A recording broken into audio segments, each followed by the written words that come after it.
இந்த ஆண்டு பொங்கல் பண்டிகையை மத்திய அரசுக்கு நன்றி தெரிவிக்கும் விதத்தில் மோடி பொங்கலாக கொண்டாட வேண்டும் என்றும் ஜல்லிக்கட்டு வீரர்கள் மோடியின் பெயரில் ஜல்லிக்கட்டு போட்டியை நடத்த வேண்டும் எனவும் மத்திய அமைச்சர் திரு பொன் ராதாகிருஷ்ணன் வேண்டுகோள் விடுத்துள்ளார். கன்னியாகுமரி மாவட்டம் மார்த்தாண்டம் பகுதியில் நியாய விலைக் கடையை திரு பொன் ராதாகிருஷ்ணன் திறந்து வைத்தார். அப்போது செய்தியாளர்களை சந்தித்த அவர், தமிழக அரசு வழங்கும் பொங்கல் பரிசு கன்னியாகுமரி மாவட்டத்தின் சில பகுதிகளுக்கு கிடைக்கவில்லை என்று புகார்கள் வந்துள்ளன.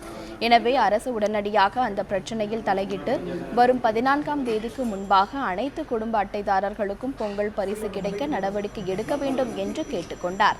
மேலும் இலங்கை கடற்படையினரால் சிறைப்பிடிக்கப்பட்ட தமிழக மீனவர்கள் அனைவரையும் பொங்கல் பண்டிகைக்கு முன்பு விடுவிக்க மத்திய அரசு நடவடிக்கை எடுத்து வருவதாகவும் பொன் ராதாகிருஷ்ணன் தெரிவித்தார்.